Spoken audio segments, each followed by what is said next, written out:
Gruesome Magazine. Hello, once again, I'm Doc Rotten, and this is Gruesome Magazine, where we review the very latest in streaming and video on-demand horror movies. Each week, my co-hosts Jeff Mohr, Crystal Cleveland, Dave Dreher, Christopher G. Mohr, and I will take a look at various spooky, scary, and gory genre offerings. Tonight, we're reviewing The Feast from IFC Midnight. Oh boy, this is going to be an interesting discussion. Stick around for this, but let me introduce the crew, starting off with Jeff Mohr. Jeff, how you doing, sir? I'm good. I'm refraining from any non sequiturs tonight. No non sequiturs. All right. Also joining us is award-winning filmmaker Christopher G. Mohr. How you doing, sir? I'm confused. I'm confused AF, as the kids say, and but we'll get into that more as we talk about. You're not alone, sir. As the kids say. As really the kids say, I'm not a kid anymore, sadly. Really like your beanie, sir. Yeah, I'm trying to be kiddish. Yeah. Middle-aged kid. Aren't we all? Look at, well, anyway. All right. So what we're going to do is we're going to get into reviewing this. We're going to give our first impressions. That will be spoiler-free. Then we're going to get into discussion, and we will get into spoilers. Although I'm really not sure what the spoilers are, but we'll get into them. And then we'll wrap things up with our final thoughts, our score 1 to 5, and our favorite scene. And, of course, we hope you enjoy not only this review, but many others that we have on the site. And if you want to help us out, it's easy and free to do. Hit the subscribe button, hit the like button, or share with a friend. Great things and post if you see this film at some point. Oh my God! What Please happens? Let us know what in the world's going on here. All right, what you thought? Yes. What film are we talking about? The Feast. Available in theaters and everywhere you rent movies. I love that. Was their description, and I love that. Beginning November 19th, 2021, directed by Lee Havens Jones, written by Roger Williams. The cast includes Elwy, maybe, Lisa Palfrey, and Caroline Berry, and many others. The synopsis: IFC Midnight's The Feast follows a young woman serving privileged guests at a dinner party in a remote house in rural Wales. The assembled guests do not realize they're about to eat their last supper. The Feast. Yes, that's what happens. All right, let's find out our first impression, starting off with Jeff. Okay, so there's a story here. So the first time I watched this was last Friday, I think, Thursday or Friday. I watched it pretty quick when we got the screener, and I was really looking forward to this. It's in Welsh and has subtitles, which is kind of interesting. But the first time I watched it, I was WTF, as I don't know. That's not what the kids say. The kids say, anyway, confused. The kids say confused AF, I guess. Yeah, I guess so. So anyway, but over time, as I was thinking about it, I started thinking, you know what? I think I want to watch this again, because all the way through the movie, I'm wondering what the hell is going on. And there's minimal exposition and minimal conversation that pertains to what's the overall thread of what's happening over the period of the movie. But at the end, there are some things, or at least in the last third, there are some things that reveal what's been going on. So it's one of those movies that I wanted to watch again to see where it came from. And I tried to, but I couldn't because of interruptions today. But I still want to do that. And I got enough of a positive. I watched like the first third and the last third. I had to skip the middle because of time. So very atmospheric, very well shot, very strange, harder than hell to tell. I mean, I'm literally like going, what is going on? Why is this woman doing all the talking and this other woman never replies to her? I don't get this. But things begin to take you have a feeling that something's not right. You just don't know what it is. You know, it's just as off. So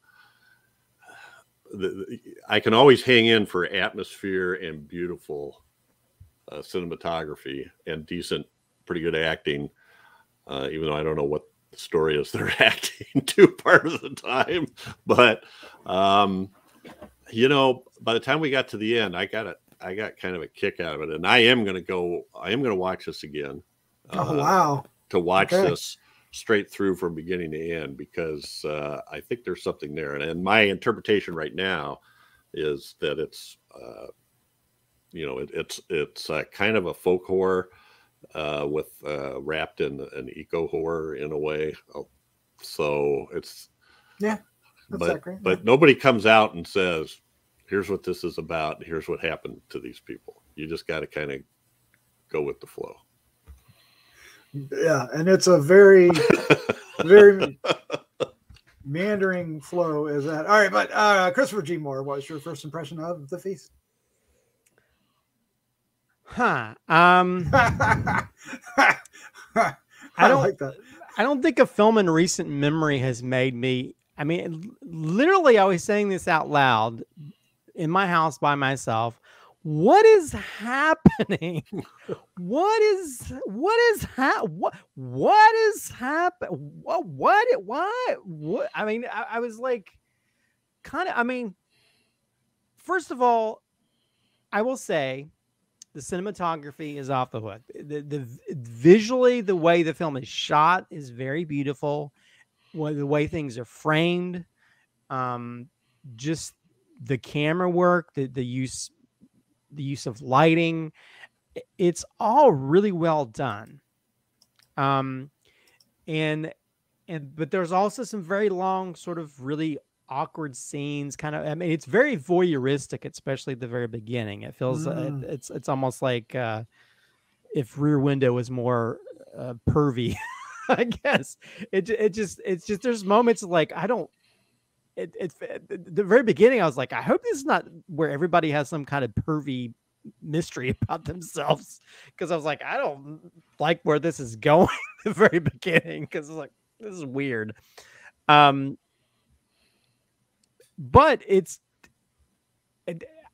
I'm usually one of those people where it's like, you can usually, sometimes it's better to show than tell, you know. Film is a very visual medium, and so I kind of like it where you don't have to over explain stuff. But I kind of wish there was more exposition in this film, because I have no idea, pardon my French, what the fuck happened. I mean, it definitely has that kind of fairy tale folk horror aspect of it, with a little bit of eco, but it also has a weirdness of it. It's to where it's like I think off camera I said it's almost like an A24 soap opera with a side of David Lynch. It's very odd, and the main character is she's very observational and weird, and you don't know what to think. So then I'm like, my horror mind is like, oh, is she this? Is she that? What is going on here? And then, you know, there are moments where they kind of try to explain what happens, but then I'm like, I still understand it. And it's just, it's very French New Wave-ish, I guess is a good That's an way to interesting say. way to put it. Yeah. It's very, I mean, artistically, it's like an art film. There's moments where it feels like an art film. It has the artness of like a film school art film, but then at the same time, I just the bat shitty craziness of it. I don't know what to think about it. I'm having a hard time my brain grasping what happens, you know, because there's moments like, why is she what is she doing there? And then other moments like, I don't know what's happening, and it's very trippy. Interesting way to put it. Yeah. So so I don't know.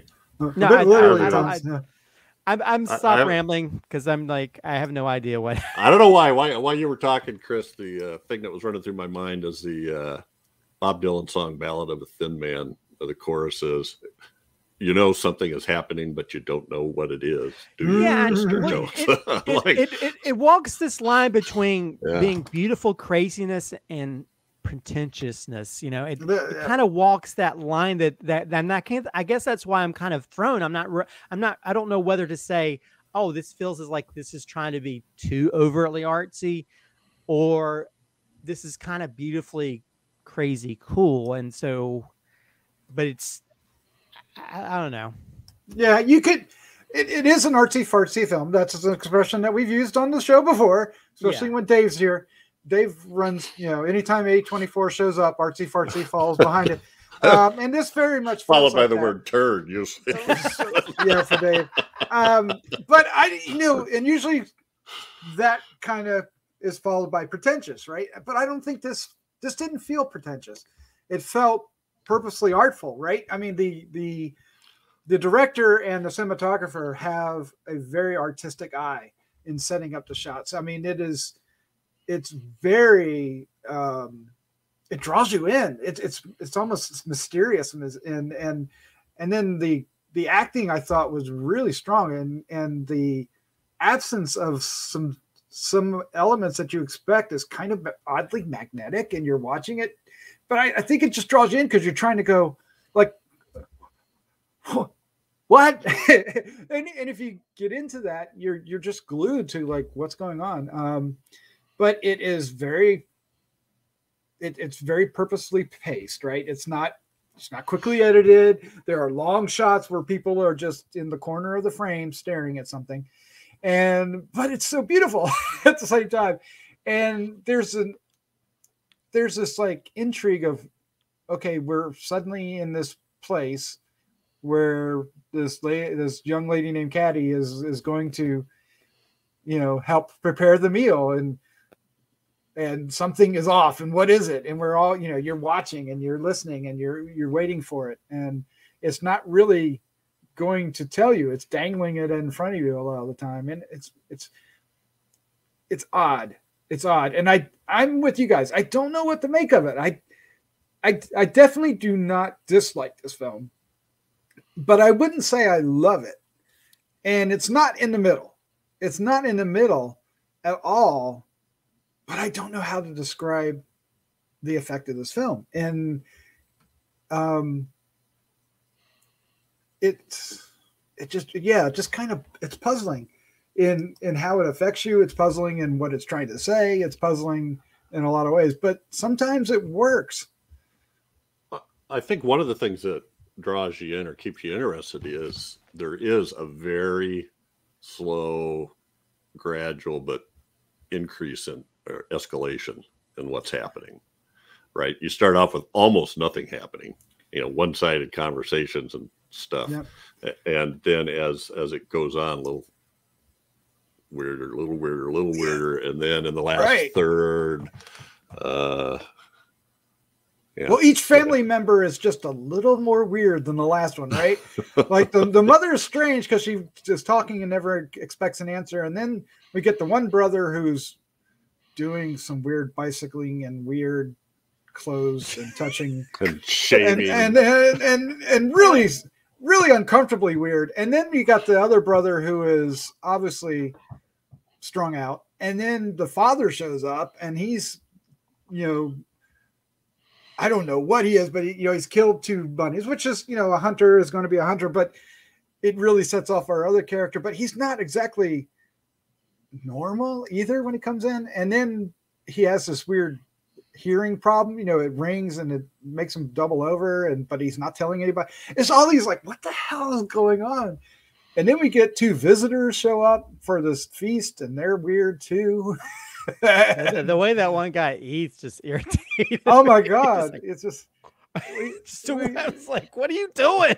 He's your slimy salesman character to the max, man. But obviously he's good at it because, in the story, right? Because he's making all this money for them. But yeah. And then the one character, the mayor character that shows up, that's supposed to have her husband or her wife, who didn't show up because they were going to. There was a crash and the car went into the lake, and that was an odd thing to like throw at us. So, but she's the only one that says anything about the rise and what is they're expecting. So it's really awkward in that way. That's where all the exposition comes from, and it's fractured. Yeah, I mean, when she said that, it did click for me because the main. I guess we're already in Spoilerville. But, yeah, we're in spoilers. Yeah. Okay. Because when the girl shows up, her hair's a little bit wet. So yeah, to me that kind of clicked. Okay, she's connected to that. But then I wasn't sure what to think, how that's connected, And so, but still, it doesn't really. I mean, I don't know. To me, I was even more confused by the end of it because then I thought. I don't know. I still don't understand what happened. I still don't understand. Isn't there a weird shot of her in the woods? Yeah, isn't there a weird shot of her in the woods where the roots kind of give her a hug? And yeah, and I was like, what does this turn into Evil Dead? I was like, what? But then it's treated like it never happened. So I'm not really sure. Well, but there's several parts where you see her pulling like almost like roots out of their mouths. I mean, it looked like hair. Well, but she trails dirt.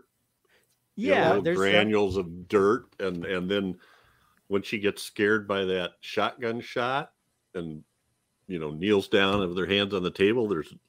The cloth is soiled, but yet she's not dirty or anything. Yeah. So yeah, because I took it. She's supposed to be Gaia, right? And Gaia took form of this girl who died, and they're getting revenge because they're tearing up the land. I mean, but in the States, we'd be treated, and I mean this in a negative way, to a 10-minute, somebody finds a book and fingers through the story and tells us all about, maybe we'll get some weird animation going across the screen, Gaia came from the sky. And I kind of like that we don't get that, but yet. I guess the paintings maybe.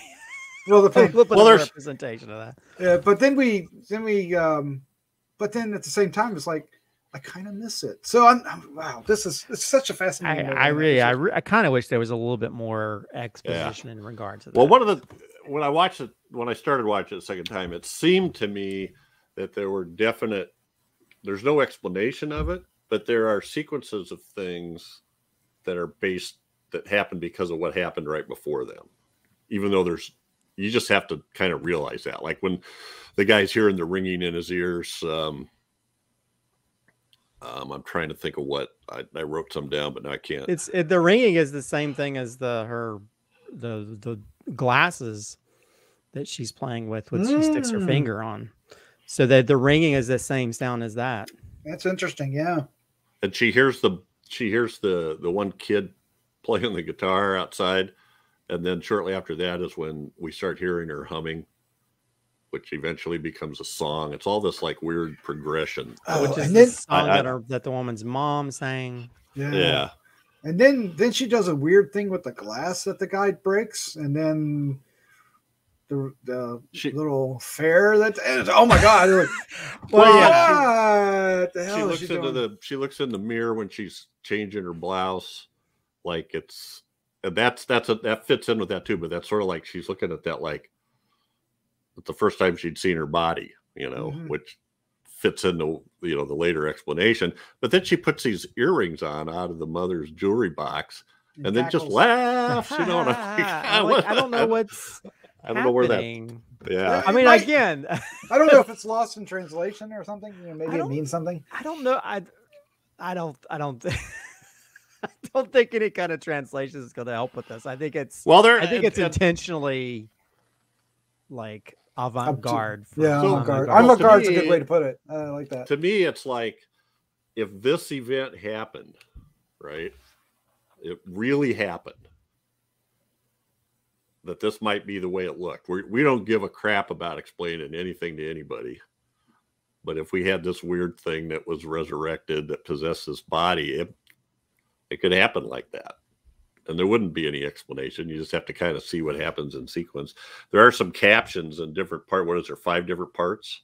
I forget how many. Yeah. But it's based on the dialogue. It's all based on dialogue. Yeah, and it is. Which I like. Anyway. So is she alive at the very end? The caddy? Yeah.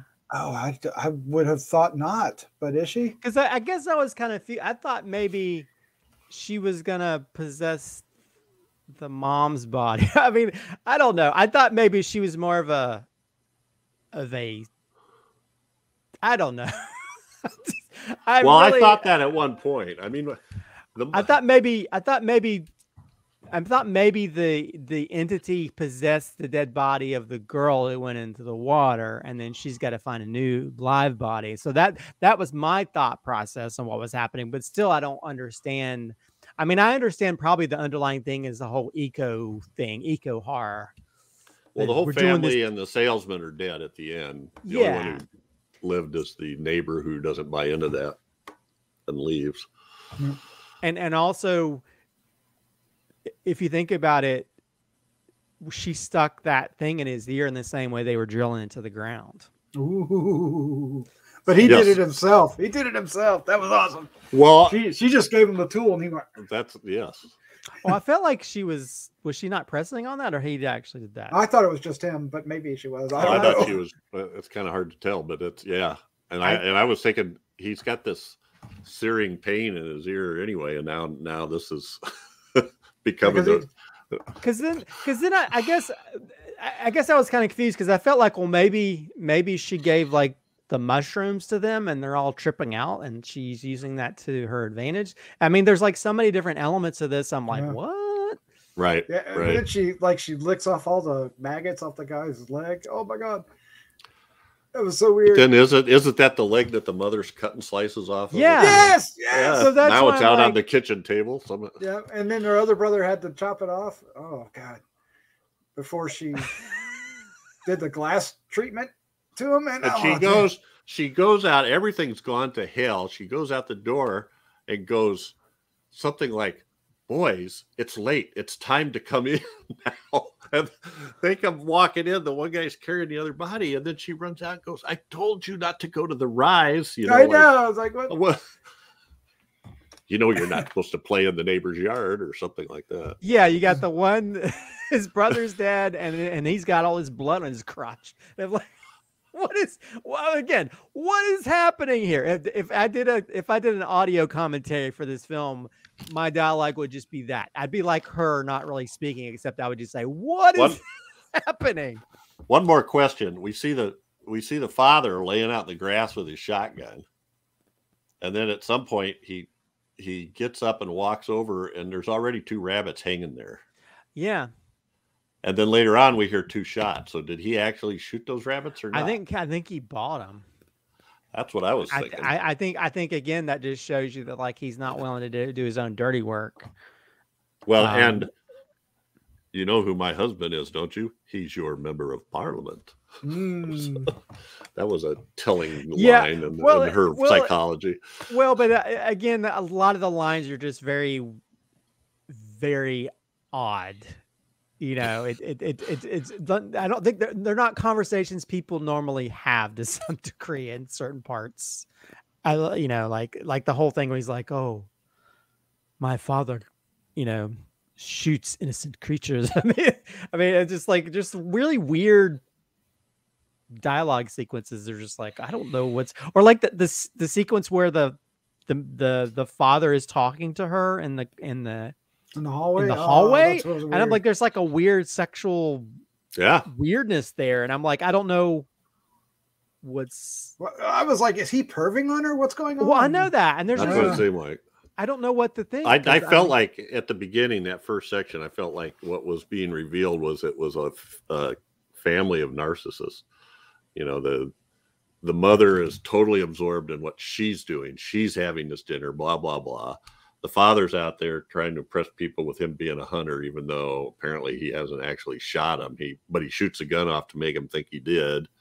And the one son is putting on his, it looks like a wrestling Well, it's a bike. It's but an ATAR, and he's going to ride on the bike. But the way he does it is sexual. And then later, when he's taking a bath, and then the other son is also just, self-absorbed into whatever it was he was doing at the beginning. Well, there's a whole voyeuristic thing at the very beginning where like the one he's getting dressed and his other brother's looking at him weird from outside. Yeah, and then the other guy, he's like sniffing the wood. He just yes.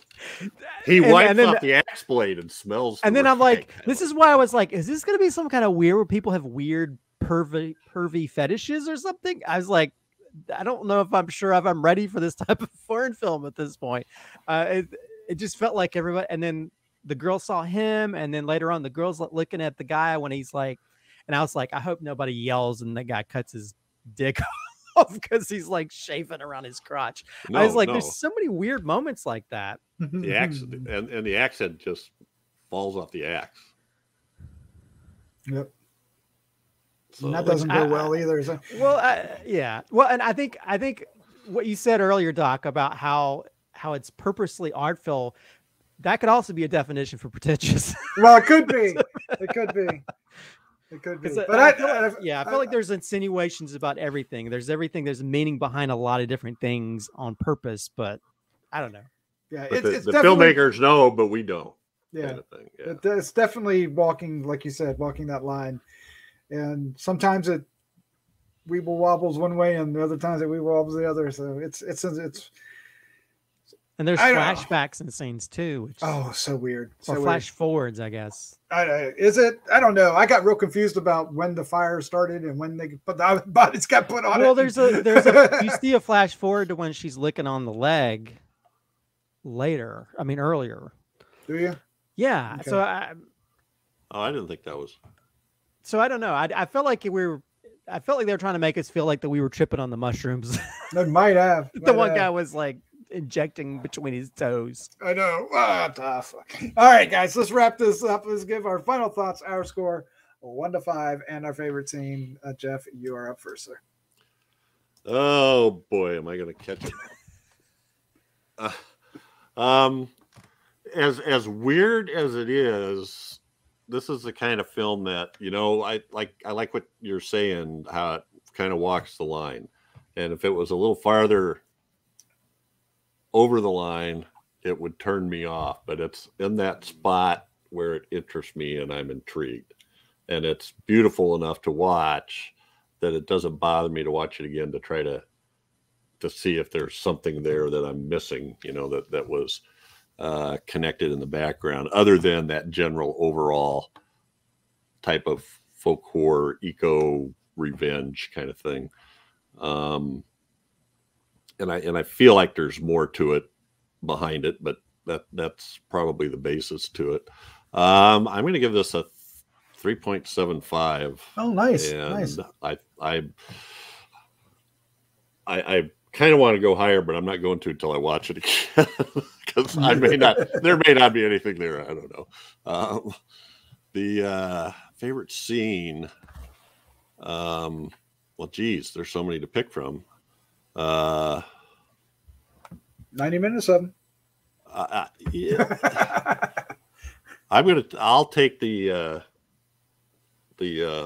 leg licking scene. Oh man. Okay, good.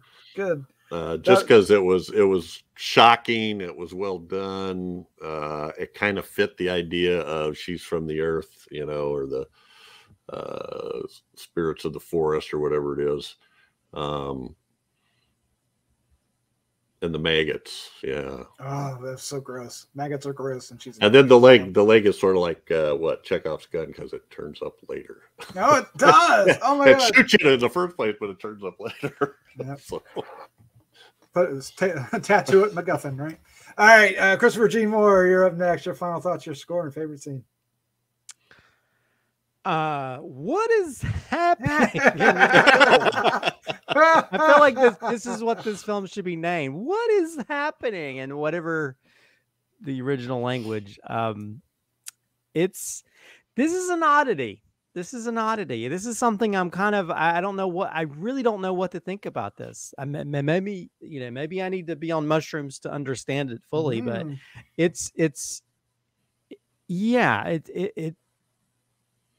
it's in that weird place, you know, because I think you can have like for instance, Mandy, I think could be considered like overtly arty to some degree. It's avant-garde, yeah. But at least I can sort of understand where the story's going or what it's about, at least to some degree. And I can allow that artsiness to not really sort of like overpower my mindset of like, what is happening here?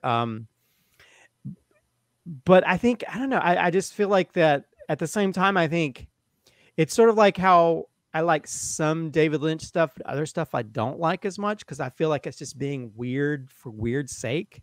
And I think this kind of walks that line to some degree, to where it's like, as much as a lot of times I enjoy films that are very like, you know, I like Tim Burton films, and despite how crazy or wacky they are, I like the visuals of it. And there's some really beautiful cinematography, but sometimes at some point you have to say, well, does the story, you know, is the story really worth being on this kind of level of artsiness?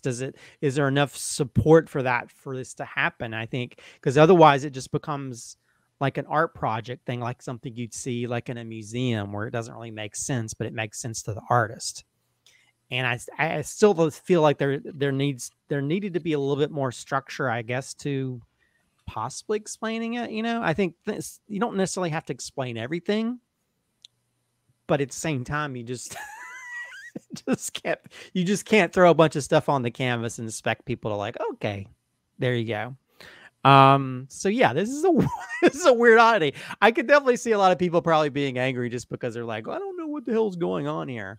But art wise, I mean, I was really just the framing, the use of light, the use of darkness, you know, the framing within framing, the mise en scene, as they say. There's a lot of really cool elements of this film, and cinematography wise, I think it's amazing. Story wise, it's muddled AF, just because it's just like, good. I don't know, but not muddled in just like a crappy storytelling. It's just so I don't know. It's art farting it up. So heavy on the fart. Yeah, put that on the Blu-ray. Art farting it up. So oh, what the score is going to be? What is it going to be? Drum roll. I'll give it a 3. Oh, okay. Okay. I'll give it a 3. I mean, I think it's a good place. It's a little bit above middle, because I think it's got some beautiful scenes and beautiful cinematography. But some of the other stuff, some of the dialogue's kind of just weird for weird's sake. And like I said, it really feels like maybe if David Lynch made a soap opera, you would get that. You would. It feels a little bit like Parasite, a little bit like if Parasite was on drugs. Interesting idea. But yeah. Favorite scene. Wow. Because I feel like it's all like melded together like an acid trip. I'll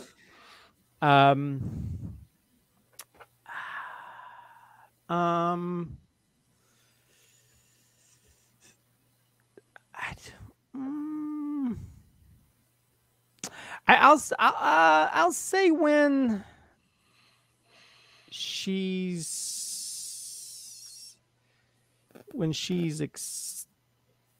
yes.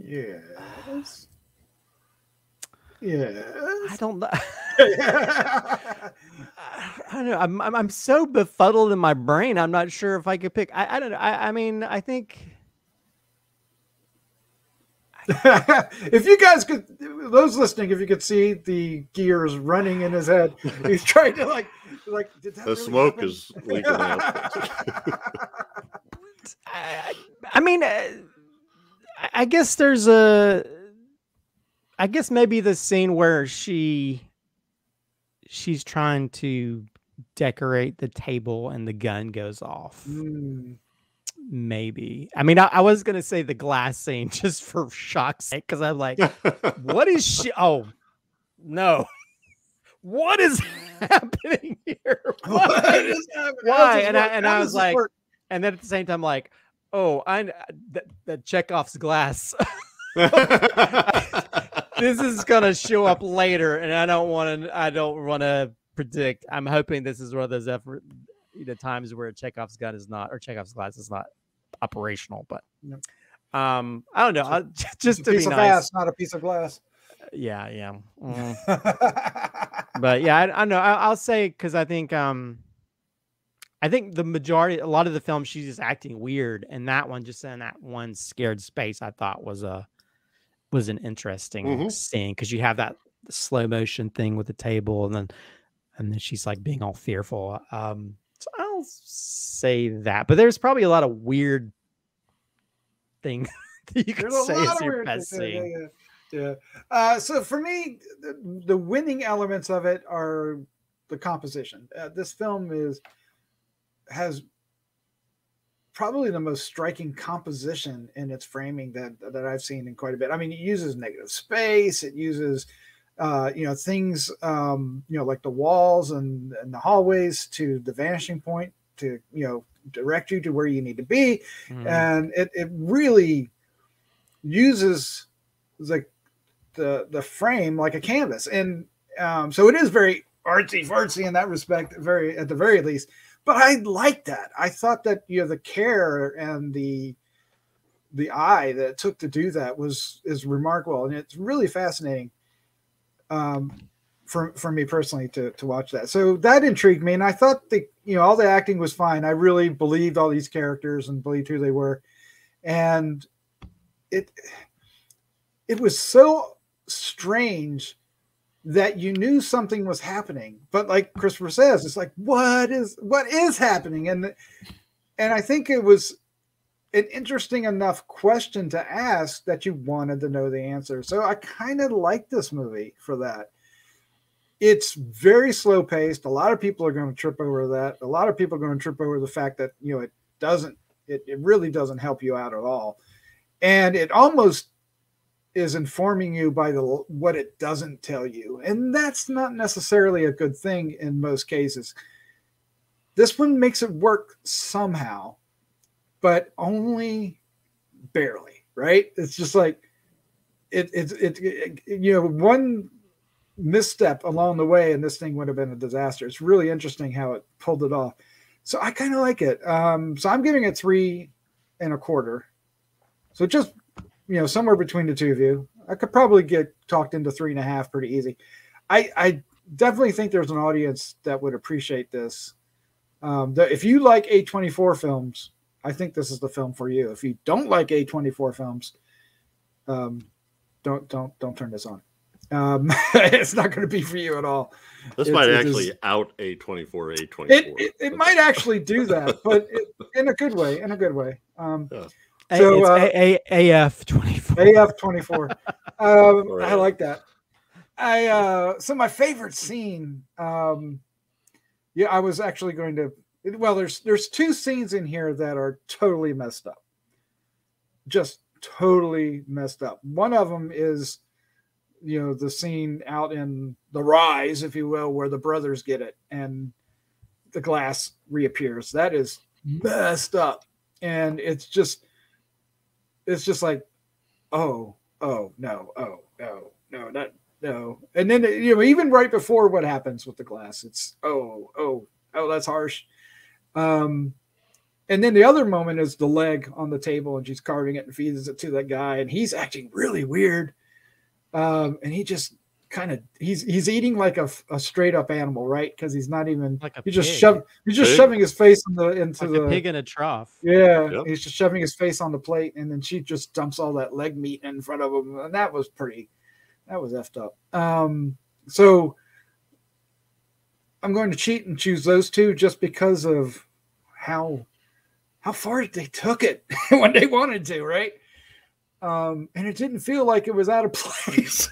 Like, of course that's what they're going to do. Was I the only one that thought like, is this a horror film? Because like I feel like there's a weirdness, but it doesn't really go full horror until like the last like fourth of the film. Well, it's you mentioned the Korean film. What was it? Parasite, because Parasite's like that, right? It kind of bends the genders a little, or genres a bit, not genders, but the genres, and it plays it straight until the last act. Although I will say the design of the house is really cool, which really works to the advantage of course, the filmmaking, because you have that weird meditation cell room and and and you have like the bike thing on the front of it, like instead of him actually biking. Yeah, he's just riding it in front of the house. But just the design of it, I think, worked well with some of the scenes and stuff and how it plays out, just architecture wise. I mean, I love that the side shot of the house when he's bicycling, when she's watching him and stuff. Yeah, and then like the father and the son, the junkie son, they have a conversation with the window between them. And yeah, I mean, again, there's use of reflections. You can see the reflection of the one person against the window. I mean, you talk about the negative space. The woman, like, she has a meditation cell, and there's one part where you just see her in part of the mirror, and she's almost like in a cell in the frame. So I mean, they do a lot of stuff framing wise. It's really great, But you have all the other stuff that's like, what is going on here? What is happening? All right, let's go ahead and get out of here. Jeff, Christopher, thank you for joining me. Thank you for this wonderful discussion. You're welcome. Thank you. I'm still confused. You're going to be for quite a long time. All right, let's say good night. Good night. Good night.